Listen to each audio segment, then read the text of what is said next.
Fire Department received a 911 call of a potential helicopter down in a brush fire at the intersection of Los Virgenes Road and Willow Glen Street in the city of Calabasas in unincorporated Los Angeles County.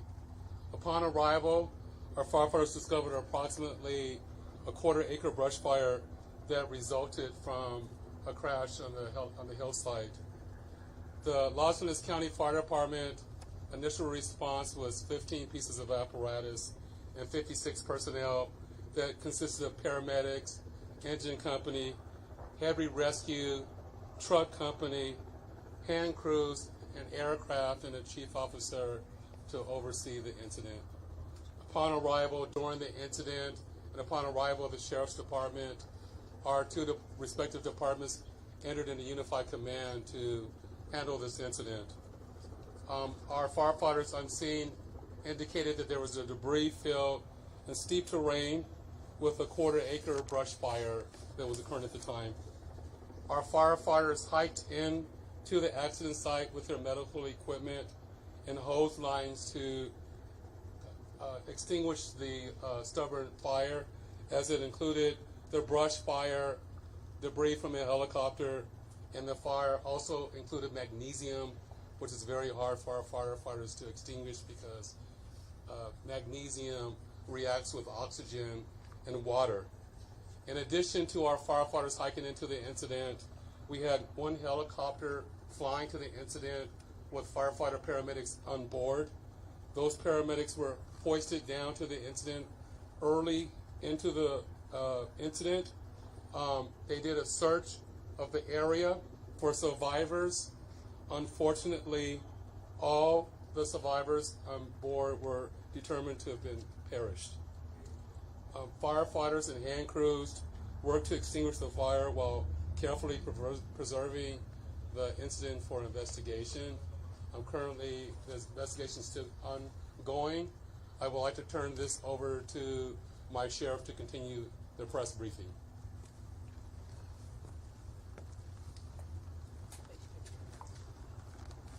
Thank you, Chief Osby.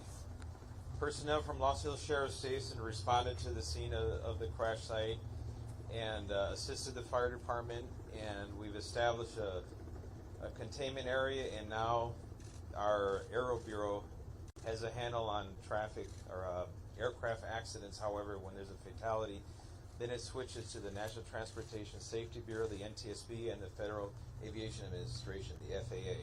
The FAA is already on scene and assisting. We're waiting the arrival of the coroner's office to assist in the recovery of the remains. As the chief indicated, there were no survivors. We have a manifest that indicates that there was 9 people on board the aircraft, the pilot plus 8 individuals.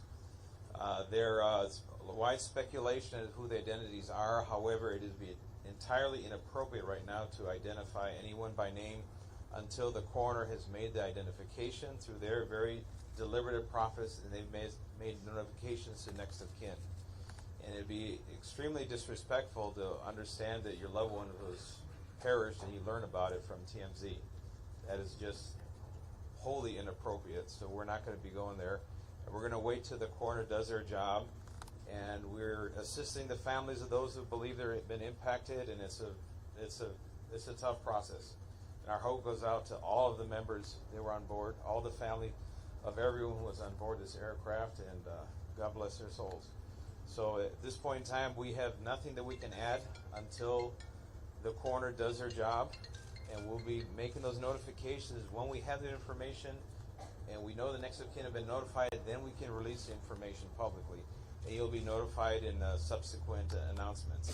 Sheriff, there is one thing you can confirm. Do we have a confirmation actually of 9 bodies there at the scene? That is our belief, yes. Thank you.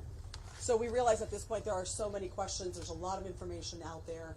And again, we understand, there's a lot of information that's floating, but we certainly have a responsibility and an obligation out of respect, of course, for the families. And this is a very difficult time for us all, for the city. We have the mayor here of Calabasas, also city council. We thank them for being here.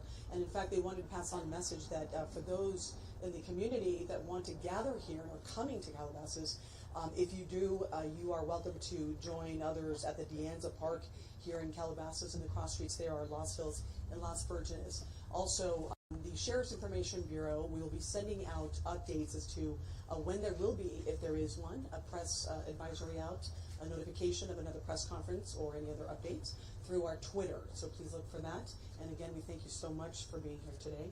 And again, thank you for your time. Elizabeth, Take take a a look look at at more the questions for you, Sheriff, please. Sheriff, Sheriff, we have more. Sheriff, just a question quickly on sealing off the area. We know the NTSB has to be there to do that thing. Is the public going to be able to get anywhere nearby, or is a stretch of Las Virgenes going to be shut down for an indeterminate period of time? It remains shut down for indefinite. How big of an area? Any idea? Still on Enough site? to keep it secure. Confirm there was heavy fog in the